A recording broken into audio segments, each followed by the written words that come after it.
Trưa nay, ba Kẻn ra chợ bán mớ cá đồng mà anh vừa bắt được tối hôm qua. Thành quả này khích lệ anh và gia đình có thêm niềm vui sống ở đất Tháp 10.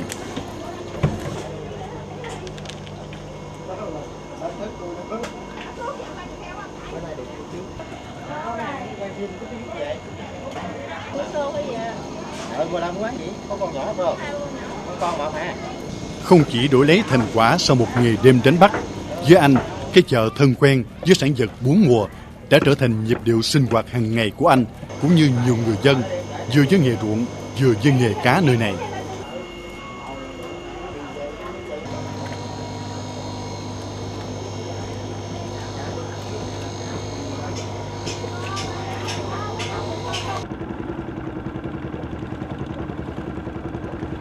Trước nhà ba Kẻn là tuyến kênh chính chạy ngang, dân nơi này gọi là Kinh Sườn, là những tuyến đường thủy huyết mạch cắt ngang xẻ dọc Đồng Tháp 10.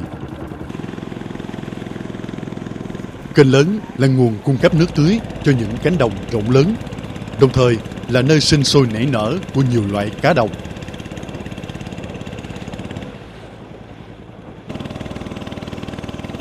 Điều khiển chiếc vỏ lãi lướt phăng trên những đoạn kênh hẹp đã phần nào cho thấy ba Kẻn là tay lái cự phách.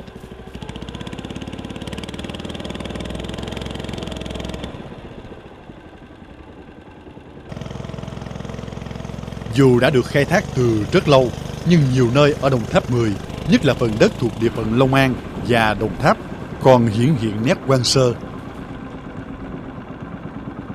Câu ca Đồng Tháp 10 ghi rõ dấu ấn một thời. Mũi kêu như sáo thổi, đĩa lên tựa bánh canh, cỏ mọc thành tinh, rắn đồng biết gáy.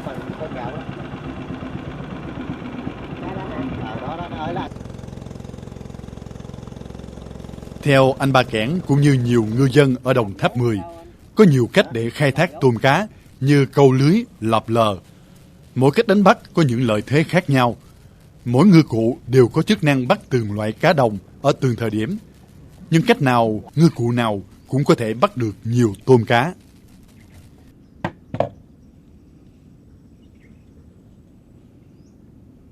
Vậy là rồi đó, tôi ngồi xuống tôi làm mà. Với anh Ba Kẻn, lọp là một trong hai ngư cụ bắt cá sở trường của anh, cũng là loại ngư cụ có lâu đời ở vùng này.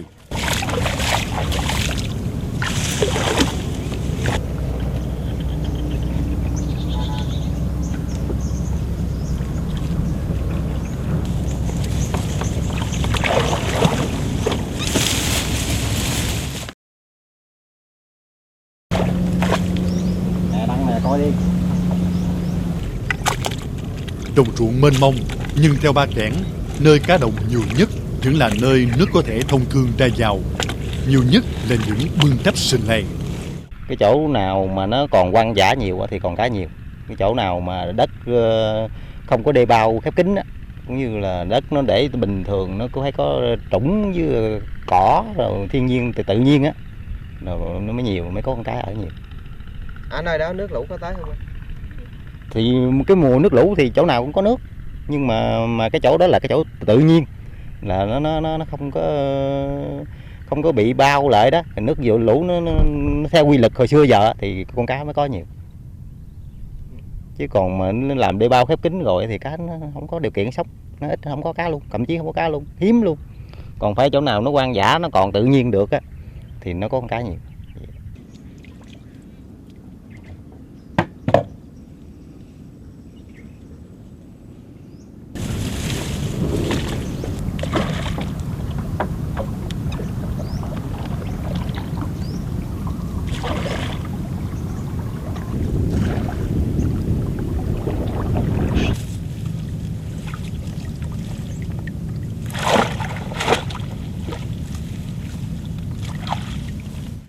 Dõi theo cách làm của Ba Kẻn mới thấy nghề lọp cá không dễ chút nào. Chuyện trúng thất của nghề bà cậu với Ba Kẻn là chuyện thường ngày.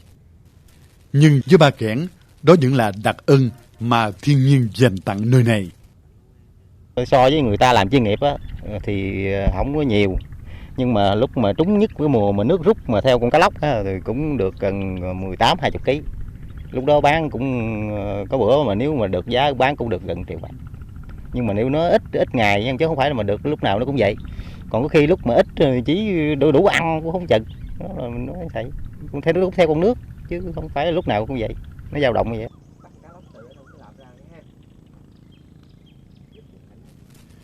Bà Kẻn cho biết, chiếc lọp có nhiều cách thiết kế khác nhau, nhưng về cơ bản, chiếc lọp được làm khá đơn giản, bao gồm những nang tre bện chặt, có lưới bao bọc xung quanh, đường kính lọp cỡ 50 cm. 2 chiếc hom được đặt ở đầu và giữa lọp, đáy lọp có gắn bửng và cửa. Đây là loại ngư cụ đã có từ lâu ở vùng này.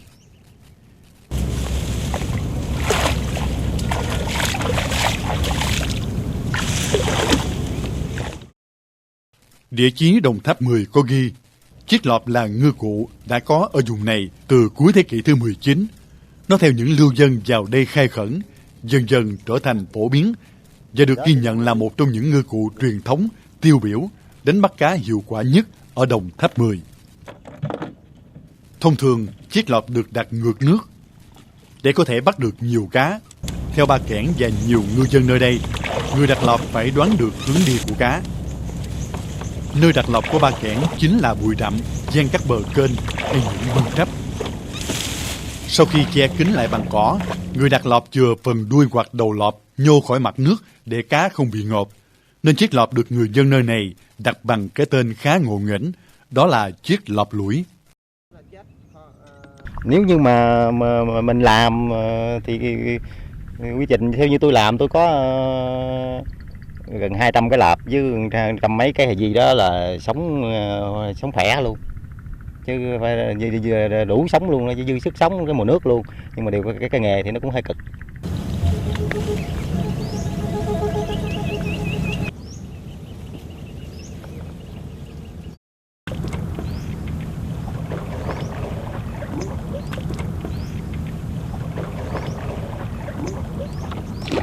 Mấy bà đất nè, trong sát bờ đất này nè.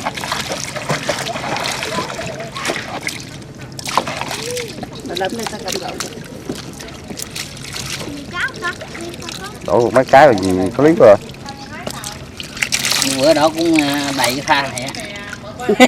Là ít hả? Những lão nông gắn bó lâu đời cho biết, những năm 1970 trở về trước, cá đồng ở đây hằng hà sa số, nhưng giờ giảm đi rất nhiều. Với hơn 200 chiếc lọp được đặt rải rác khắp nơi và mất gần cả buổi sáng đi thăm, mà kết quả chỉ với dăm ba con cá, nên việc tìm ra cá đồng giờ đây trở nên vất vả.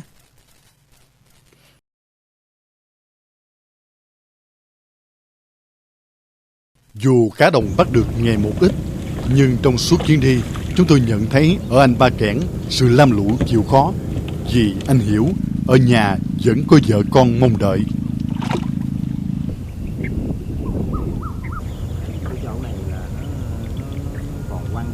Theo Ba Kẻn cũng như nhiều ngư dân, cá đồng ở đây có quanh năm, nhưng nhiều nhất vẫn là vào mùa nước, bởi có hơn 80% người dân nơi đây dựa vào mùa nước để câu lưới, lọp lờ.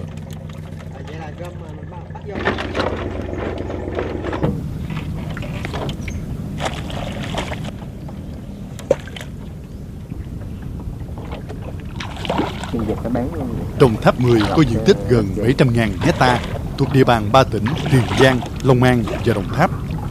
Đây là vùng đất trũng có thảm thực vật phong phú, là môi trường lý tưởng để các loài thủy sản nước ngọt sinh sôi. Vì vậy mà trong chuyến tháp tùng cùng Ba Kẻn, chúng tôi còn gặp nhiều ngư dân các nơi đổ về hành nghề câu lưới. Vì so với nhiều nơi đây cá đồng vẫn còn nhiều.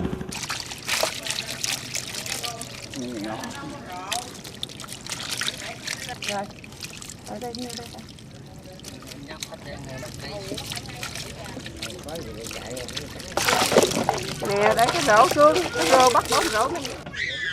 Cá rô này bắt bằng cách gì? Gì? Đặt xà vi ha? Ừ. Và hôm nay, anh Lê Văn Chọn, hàng xóm với Ba Kẻn, cũng trúng một mẻ cá đầy.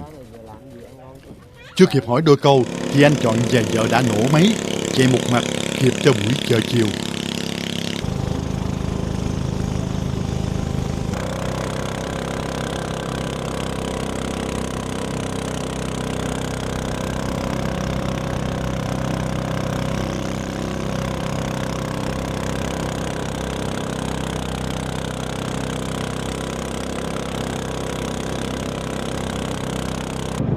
Lần theo hướng đi của vợ chồng anh Chọn, chúng tôi đến chợ Trường Xuân, cách nhà anh Ba Kẻn không xa. Sau 12 giờ trưa mỗi ngày, người dân từ khắp nơi đổ về họp chợ, bày bán đủ loại cá đồng. Có lẽ vì vậy mà chợ Trường Xuân đã trở thành nơi mua bán cá đồng tấp nập nhất ở Đồng Tháp 10, nhất là mùa nước lũ.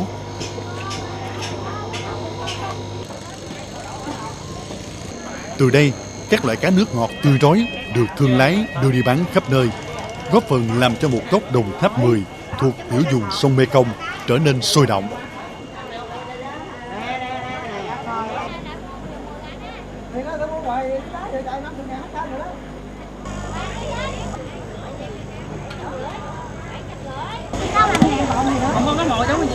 Trời, cá guông quay gì chú? Dạ.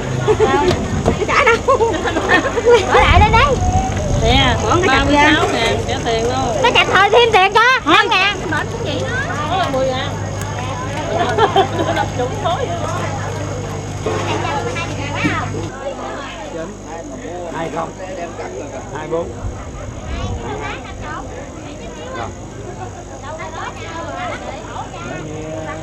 Bà Hà xe nhìn thì dân Vĩnh Long là 99,9%. Trở về Tiền Giang hả? Trở Tiền Giang.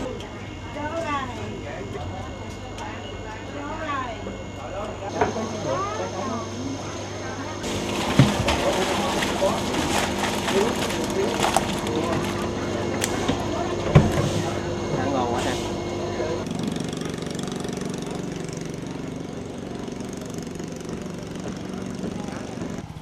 Trở lại nhà Ba Kẻn để thắp thùng cho chuyến đặt xà di của ngày kế tiếp, cũng là lúc vợ Ba Kẻn lúi húi chuẩn bị bữa cơm chiều bằng mớ cá đồng vừa bắt được.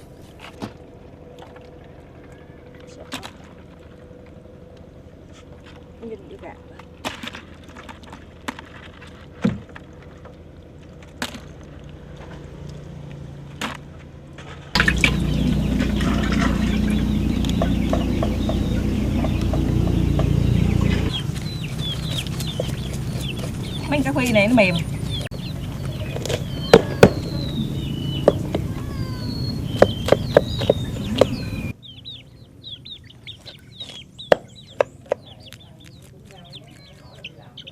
Có bự có nhỏ mà kệ.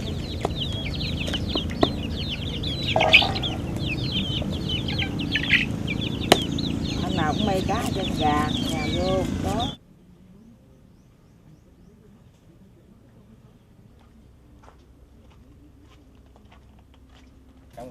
Bên hiên nhà, Ba Kẻn sửa soạn lại bổn nghệ để chuẩn bị cho những ngày kế tiếp.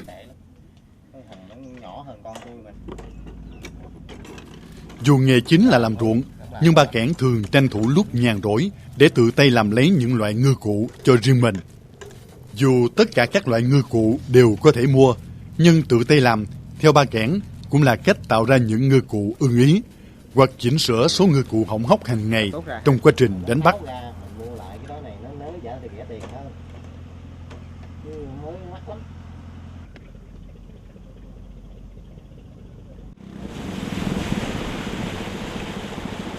Tờ mờ sáng, Ba Kẻn bắt đầu cho một nghề mới của mình. Điểm đến là địa bàn các xã lân cận, nhưng cũng phải vượt quãng đường hơn chục cây số với nhiều kênh bưng trắp để đến được với nơi mà anh đã đặt ngư cụ ngày hôm trước.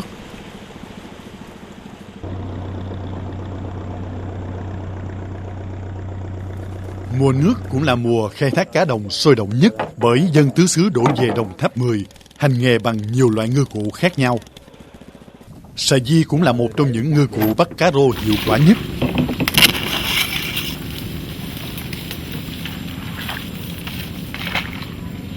Nó tại vì cái này nãy giờ nó bị động rồi nó quen. Để dẫn dụ cá, Ba Kẻn cũng như nhiều ngư dân thường sử dụng xác mắm trộn với hạt lúa ngâm nhiều ngày làm mồi. Xà di là loại ngư cụ di động thuận lợi nhất. Nó có những cái lợi thế như thế nào để mà mình đánh bắt cá anh? Thì cái nghề xà di này là tôi biết làm, cũng như đã làm là hơn 10 năm rồi, chắc cỡ độ 15 năm trở lên rồi đó.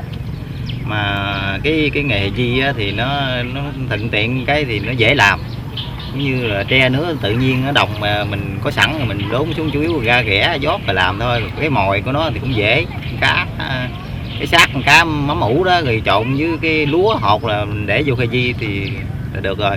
Mà nó lợi thế hơn các cái nghề giăng câu giăng lưới là cũng như là mình khỏi phải cái giải nắng dầm mưa ban đêm, cũng như những trời mưa dông thì mình ở nhà hết mưa mình đi đổ, chỉ cần đặt đến trong vòng 24 đến 36 tiếng đồng hồ thì mình đã dỡ được rồi. Dỡ về thì được cá là cá lớn được bán thì giá lớn, cá nhỏ bán cá nhỏ.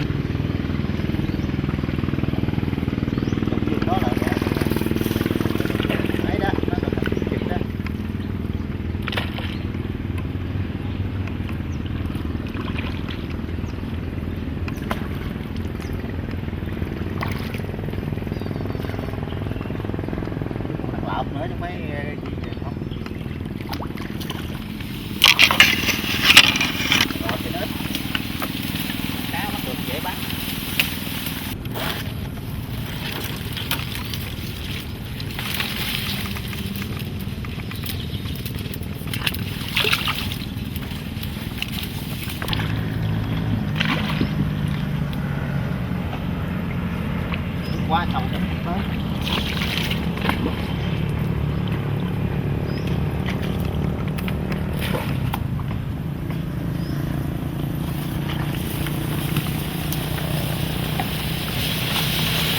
Nhiều năm trong nghề, ba Kẻn cho rằng đây là ngư cụ bắt cá rô đồng hiệu quả nhất.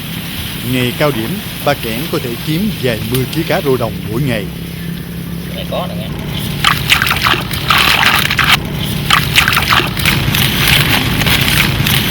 Một đêm ở trong mùa lũ này như vậy là anh bắt một ngày nhiều nhất được bao nhiêu ký?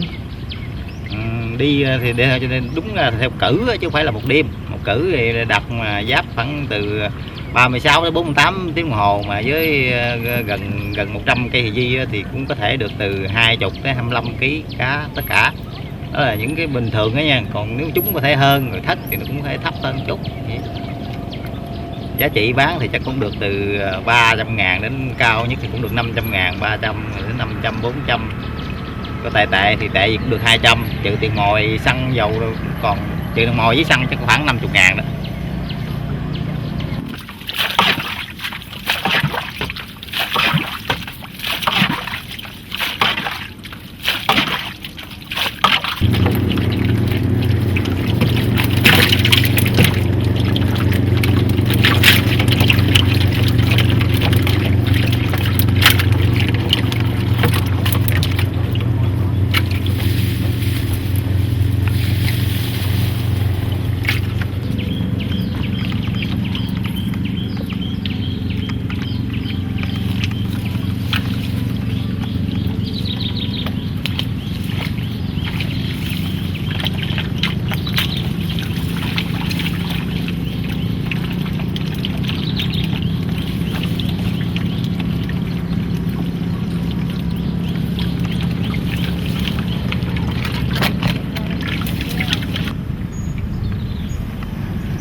Dương hai. Ông kia bắt được chuột cống rồi quay không hả? Được không? Đúng, bắt được chuột cống rồi kìa. Này chuột hay chuột sông hả? Cống nhum. Ồ, rồi để lên khoan ra.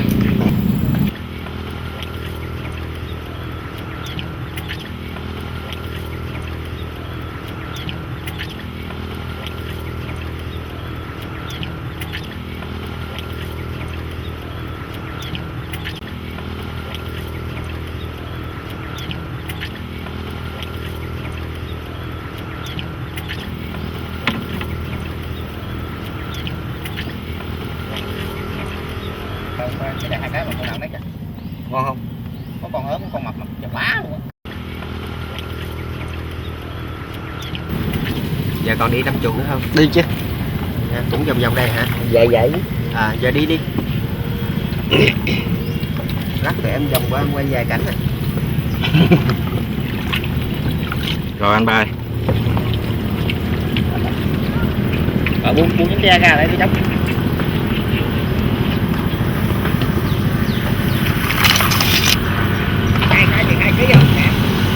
không tới ký vậy thôi mà cá có rồi. Thì cái lợi thế thì nó dễ làm, rồi nó dễ đặt nữa, cá rô thì nó cũng nhiều. Rồi mình đi mình đặt thì mình khỏi phải giải nắng rồi thức đêm thức hôm rồi, cũng như sáng rồi mình đi đặt tới trưa cái về nghỉ.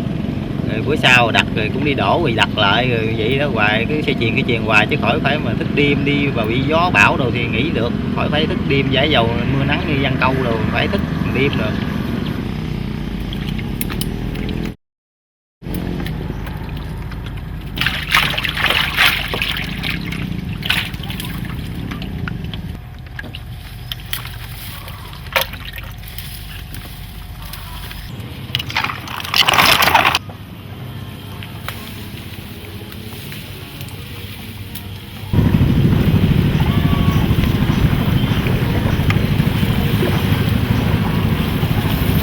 Khủng khiếp chưa?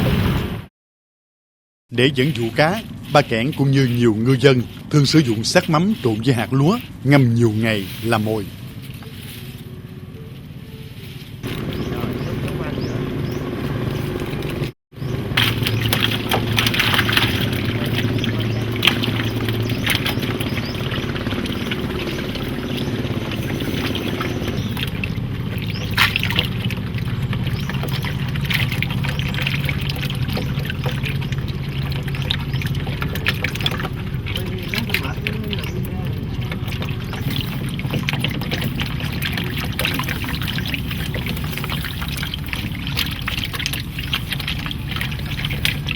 Đồng lớn luôn kìa. Chết luôn. Trả ra đây. Này con gì? Cú hả? Nhưng mà ngủ ngày. Vậy hả? Ăn được không? Được chứ. Ngon lắm.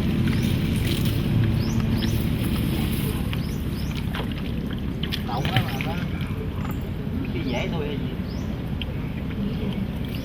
Chậm tới mình nó được bài. Bắt kêu sao ta? Con ba.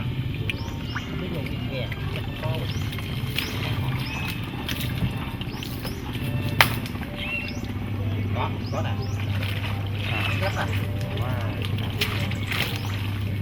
Cái thì Di thì đúng ra cũng người ta cũng rất là nhiều người làm, mà người làm nhiều làm ít vậy thôi, có người làm nhiều thì người ta bán chuyên nghiệp thì cá nhiều dữ lắm luôn á. Còn tôi thì đúng ra làm để chủ yếu là giải quyết thêm cái công việc nông nhẹ nhàng của mùa nước với cái lợi thế nước lũ tràn về thôi, chứ thật ra không có làm để chính để làm để mưu sinh, chủ yếu là nghề ruộng, còn cái Di làm thêm.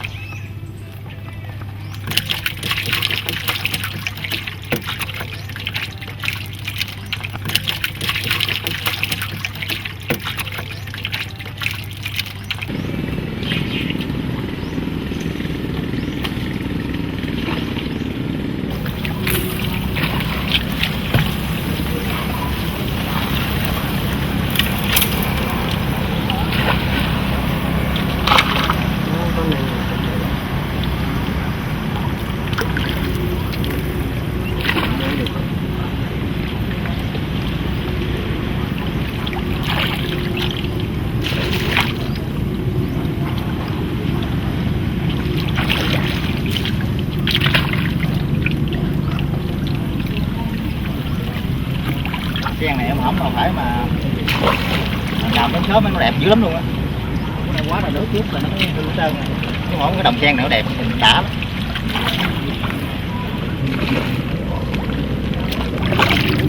Nước mà.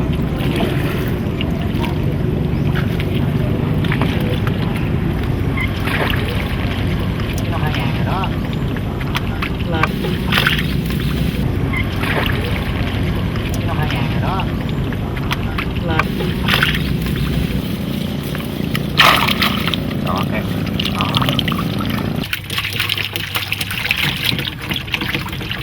Dạ.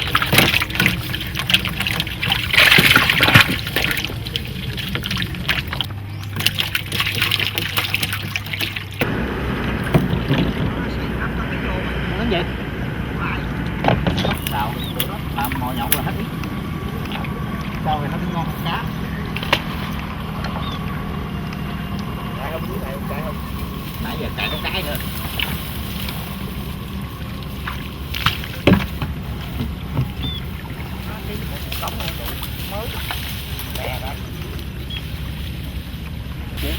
Quay không vô Nghe đó có hả? không có vô cực quá. Nãy ông chú ông đi soi gì vậy?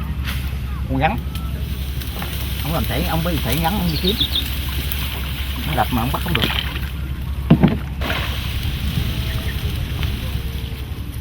Thì cái thì di là chủ yếu là để bắt cá rô, còn các cái dụng cụ khác thì bắt các con khác, nhưng mà con cá rô thì cái dụng cụ khác cũng bắt được cá rô, nhưng mà nó không có mà bắt được nhiều bằng cái thì di là chủ yếu là để bắt cá rô. Vì sao? Thì bởi vì cái xì di nó làm nó hợp thế với cái địa hình để bắt được cá rô á, như mình chen trong sậy đồ cho nó có cái thế rồi đó, rồi chứ để mồi vô thì cá rô nó thích mồi nó vô.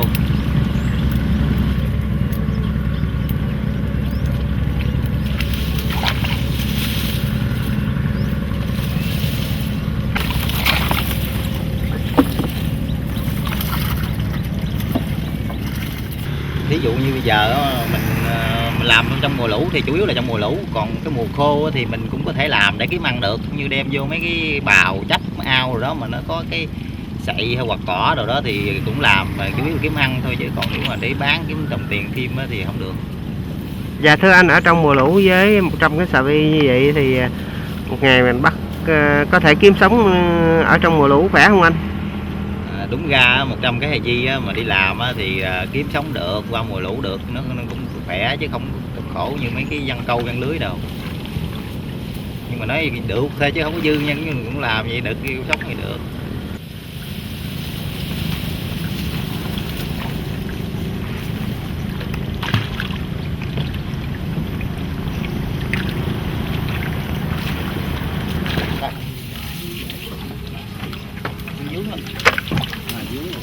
Rồi được rồi anh ơi, rồi anh ngồi đây.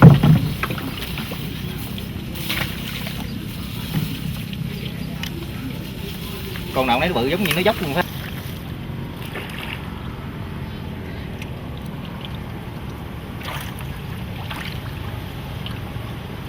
Cái thì di thì nó nói rồi đó, nó dễ làm rồi đó, nó ít tốn công rồi dễ, nó cũng dễ đặt nữa, chứ mình ngồi trên xuồng rồi mình nhìn địa hình thấy được thì mình ngồi trên xuồng, mình lấy cái xào mình dọ rồi mình để cái di xuống để mồi vào thì cá bắt mồi từ đó vô, vậy nó dễ đi đó, dễ thế là vậy đó. Còn các tôi cũng có làm thêm cái nghề khác nữa, có nghề tôi cũng có làm thêm lợp nữa, một số lợp nữa mà thì cái lợp thì nó bắt cá lóc, chủ yếu là cá lóc.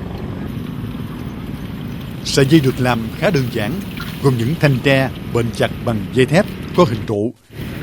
Đường kính của sợi dây khoảng 20 cm với một chiếc hom, tùy theo mực nước cao thấp sâu cạn mà chiếc sợi dây dài hay ngắn. Sợi dây là loại ngư cụ di động thuận lợi nhất.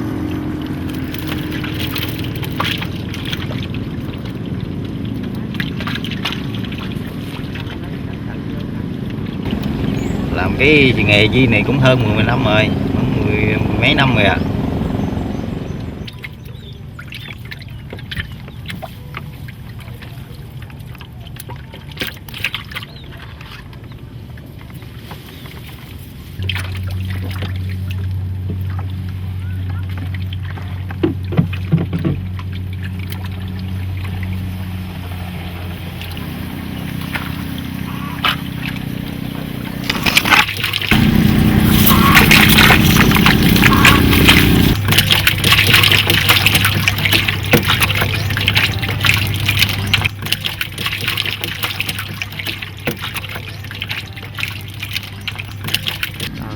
Quá chừng.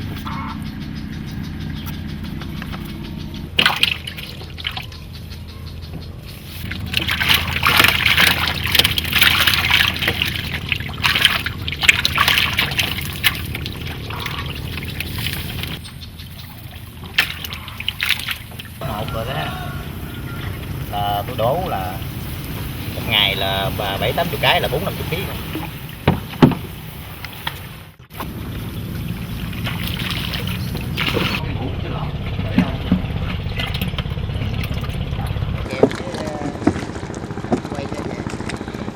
Cuối tháng 10 âm lịch, nước lũ vùng Đồng Tháp 10 bắt đầu rút, cũng là lúc ngư dân các nơi đổ về săn bắt cá.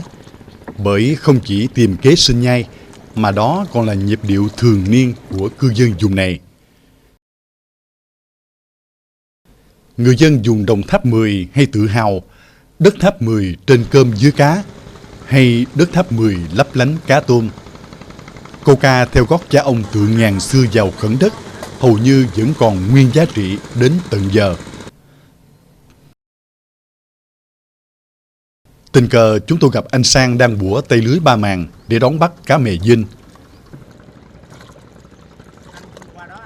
Tay lưới có bề dạo khoảng 4 mét, chiều dài khoảng 80 mét, đủ dang giáp chiều rộng của lòng kênh. Sở dĩ gọi là lưới ba màng vì gồm 3 tấm lưới bén xếp chồng lên nhau để bắt cá dễ dàng hơn.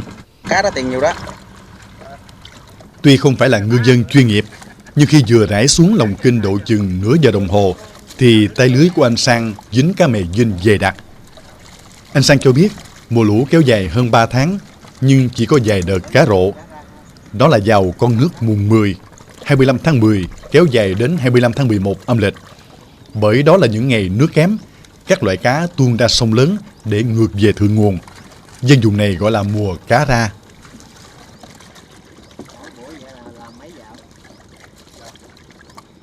Chỉ với một tay lưới, có ngày anh Sang kiếm cả 100 kg cá. Sử dụng một ít cá tươi, số còn lại anh bán hoặc làm mắm trữ lại.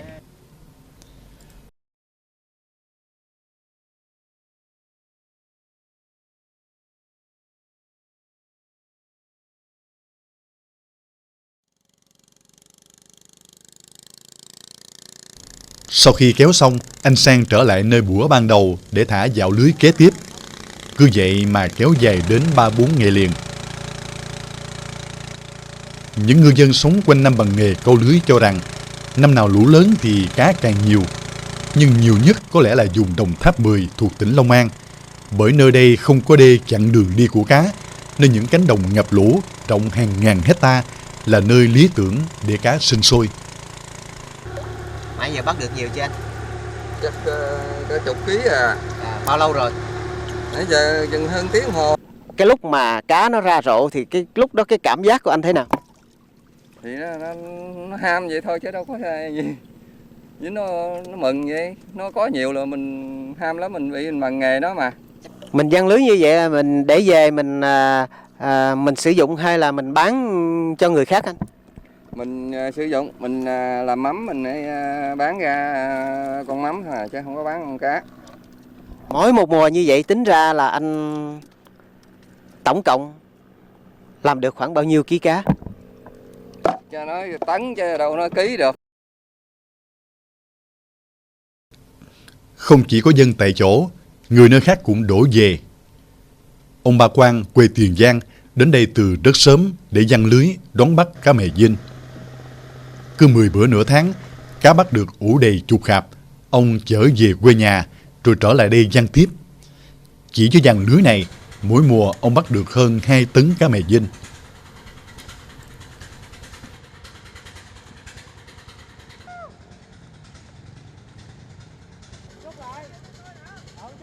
Gặp ông Ba Quang đến Đồng Tháp 10 bắt cá mè dinh ủ mắm, chúng tôi nhớ lại 40 năm trước, cô bác xóm giềng tôi quê ở Tiền Giang cũng đổ vô miệt Cà Mau làm khô mắm trở về, nơi mà một thời cá tôm đầy ắp, mà lòng người bản xứ luôn rộng mở, bao dung.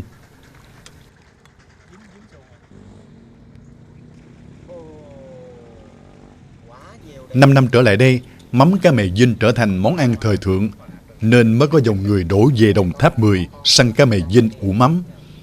Nhiều người còn mang theo máy đánh giấy để kịp những ngày cá rộ. Thường mình làm khô cái con cá.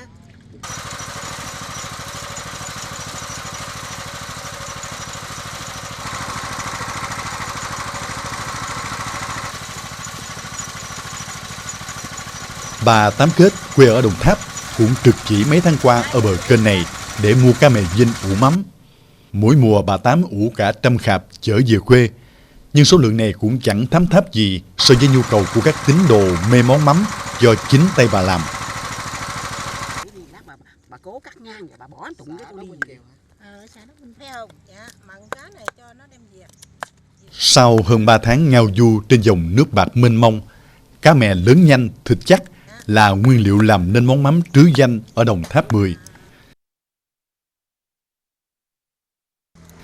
Cá sau khi được làm sạch, ướp muối độ chừng 1 tháng. Khi cá đủ độ chín thì đem ra rửa sạch. Kế đến là công đoạn thính và chao đường, độ vài 3 tháng nữa mới đem đến người tiêu dùng. Ở Kiến Tường có mắm cá mè Vinh của bà Mười Lộc, Kinh 79, thơm ngon nước tiếng. Hễ ghe mắm của vợ chồng bà đến đâu, chỉ cần mở nắp khạp là người người chen chúc tranh mua. Bởi vậy, mỗi mùa ủ cả trăm khạp, nhưng bà chưa bao giờ bán sỉ cho ai vì không đủ bán.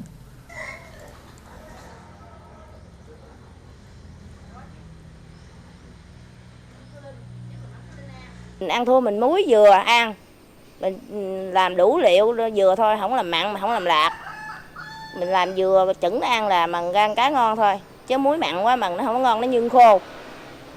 Làm rồi làm lâu ngày thì nó quen tay, mình biết làm vậy đó.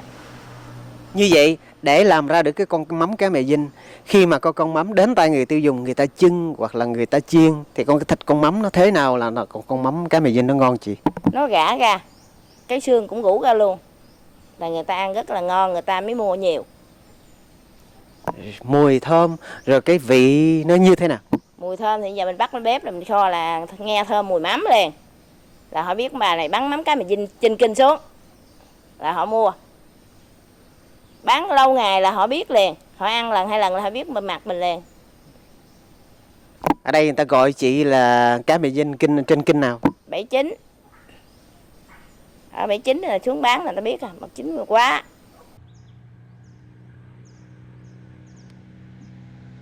Cuộc sống luôn thay đổi theo dòng chảy của tự nhiên, nên sau này có thể mùa cá mè Vinh mùa lũ ở Đồng Tháp 10 sẽ trở thành quá khứ. Nhưng về Đồng Tháp 10 săn cá mè Vinh ủ mắm sẽ còn đồng mãi với chuyện của ông Ba Quang, của bà Tám Kết, của bà Mười Lộc, một thời làm nên món mắm trứ danh.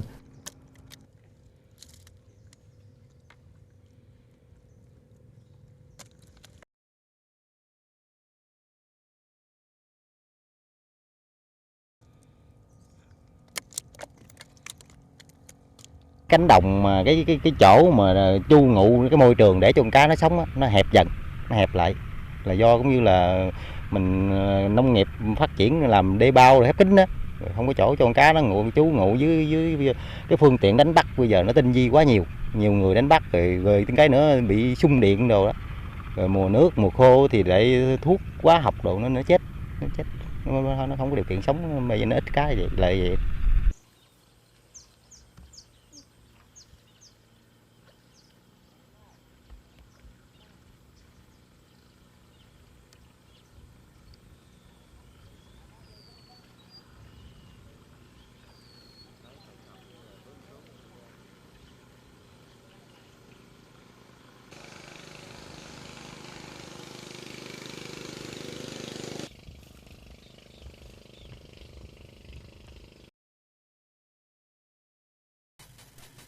Từ Đồng Tháp 10 đi ngược về hướng Thượng Nguồn, An Phú, Hồng Ngự, hay băng qua các tiểu vùng khác như Tứ Giác Long Xuyên hay bán đảo Cà Mau.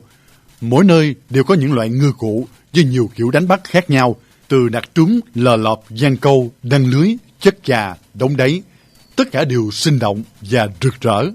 Nên chúng tôi được nghe câu ca mà người dân ở đây thường hay ngâm ngợi. Ai ơi về miệt Tháp 10, cá tôm sẵn bắt, lúa trời sẵn ăn. Câu ca như niềm tự hào về vùng đất mà sản vật thiên nhiên hào sản, không chỉ với kinh nghiệm được đúc kết lưu truyền, mà còn là sự sáng tạo của bản lĩnh sinh tồn ở tiểu vùng sông Mekong, một trong 9 con sông dài của thế giới.